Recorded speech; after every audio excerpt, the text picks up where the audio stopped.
Hey everybody, this is D Hunter, bringing another action figure review. Today, we're going to be looking at the McFarlane DC Multiverse Omega from the Batman Last Night on Earth storyline. He's part of the Collect Build Bane wave. So let's go ahead and check out the packaging here. As you can see at the top, 22 moving parts. McFarlane Toys, got the Spawn logo there. DC Multiverse Omega, Collect to Build Bane. This is the fourth figure in the wave. You have to get 4 different figures to build Bane. Here he is in the package. Looks like he's coming with some alternate hands and Bane's legs. At one side, Omega, Last Night on Earth. Other side, somebody says Omega.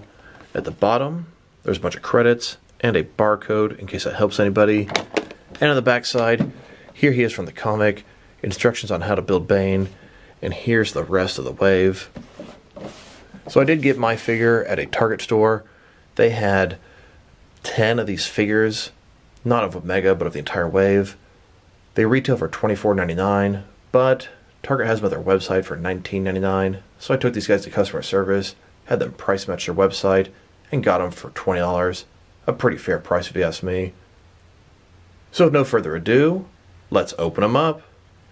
And I mentioned this figure is from the Batman Last Night on Earth storyline.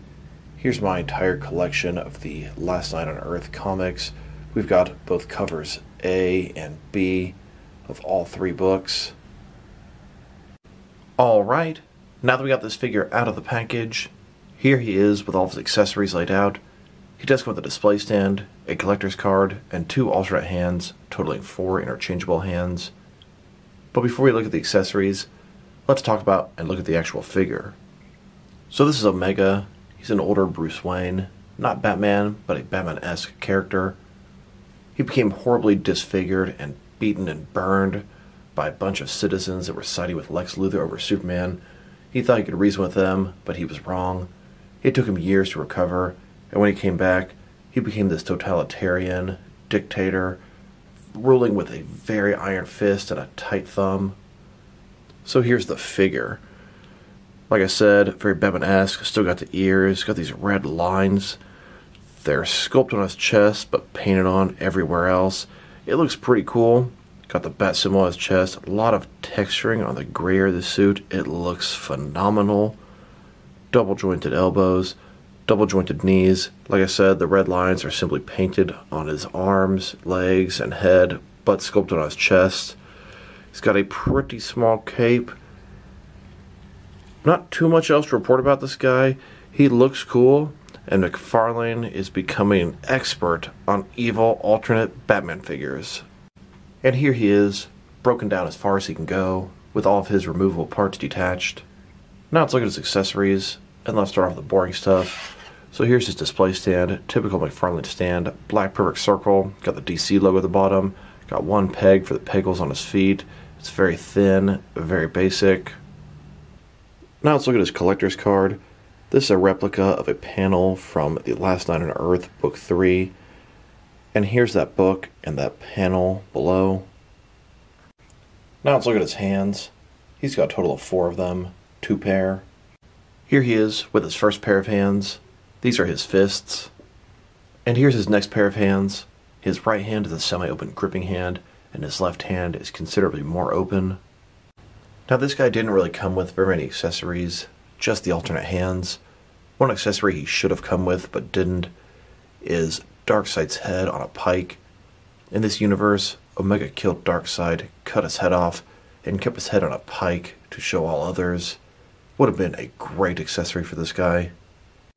Now that we've taken a pretty good look at both the figure and his accessories, now let's check out his height. From bottom to top, he's sitting at about 7.0 inches tall, which is going to translate to a hair under 18 centimeters. Now let's look at his articulation. Starting with his head here, of course, it can rotate from side to side. He can look up and down about that far, pretty nice. Can tilt his head from side to side, giving him a nice amount of personality. Shoulders are on ball joints. They can go out considerably more than 90 degrees, up, down, around, all that good stuff. He does have a butterfly joint between his shoulder and chest, increasing the range of motion in his shoulder here. Got a bicep cut below that, double jointed elbows below that. His wrist has a ball in it. It can rotate, and it's going to be hinged as well. Ball joint his torso here. It can rotate around and go forward and back. Another ball joint his waist. It can also rotate around and go forward and back, giving him a very nice range of motion his torso here. Legs go about this far. Not a ball joint, but a similar type concept. They can rotate a little bit, not too bad. Then go forward about that far. Back, pretty much not at all. Double jointed knees below that. Then his ankle here, it's got a ball in it similar to the wrist. Go forward and back. It can rotate. It can tilt and rock as well. And there's toe articulation. Here's Omega in front of all the different bat rogues that he was either controlling or worked for him.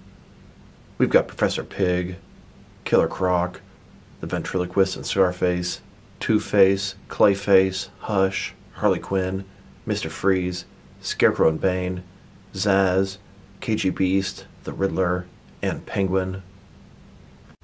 Here's Batman and Wonder Woman getting ready to take on Omega. And of course, it ends up being Batman vs. Omega at the end here. And here's my attempt to recreate the cover of The Last Night on Earth, Book 3. Now let's check them out, compared to some other action figures. Starting off with some other McFarlane DC Multiverse figures. Here's this entire wave of DC Multiverse Last Night on Earth figures. And here he is with a bunch of McFarlane Bruce Wayne as Batman figures. And here he is with a bunch of other evil Bruce Wayne as Batman figures by McFarlane. Here he is next to McFarlane's Flashpoint Batman. Although it's not an alternate Bruce Wayne as Batman, it is an alternate Batman from a different multiverse. And here's the entire McFarlane DC Multiverse collection. So far, I've got a total of 59 different figures if you count all the variants and 2 vehicles, and I am fully caught up at this moment. And one of the first figures I wanted to put him next to when I got this Omega was the DC Direct Arkham Knight.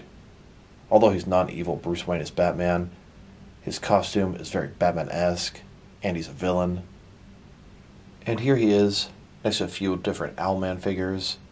Owlman is another evil Bruce Wayne as Batman from a different multiverse. And now let's check him out, compared to some action figures from different various companies, to see how he fits in both scale and style-wise, in case you want to know which lines you can mix him with. Here he is, with some of his McFarlane Toys brothers. In front of you are 5 different action figure lines, all from McFarlane Toys, all 7-inch scale. And here he is, with some DST or Diamond Select toys. Then, with some DC Direct and DC Collectibles figures. And here, next to some NECA figures. Then, next to some Mattel wrestling figures. And here he is, next to some Mezco 1/12 cloth soft goods action figures. Then, next to some Mattel DC Universe Classics and Multiverse figures. And here, next to some Mafex figures. Then, with some Hasbro Marvel Legends. And here he is, next to some SH Figure Arts action figures. And finally, here he is, next to some Jazzwares Fortnite figures. So overall, this is a pretty nice figure. I love adding new Bat villains to the mix.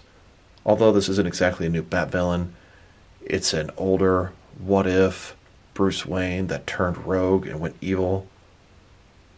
I might have to incorporate Omega into my action figure world as a new Bat villain. We'll see. This guy's sculpt is very nice. The texture in his suit is excellent. His articulation is everything you'd expect from a McFarlane DC Multiverse figure.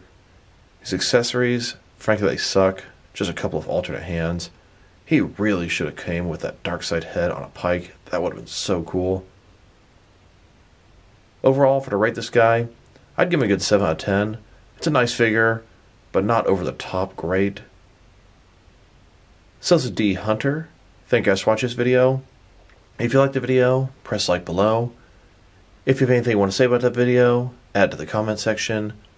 If you want to see additional action figure reviews from me, press subscribe. I do appreciate when you do that. Keep your eye out for the rest of the Last Night on Earth wave reviews coming very soon. Once again, This is D Hunter. Thank you guys for watching this video, and I will talk to you guys real soon.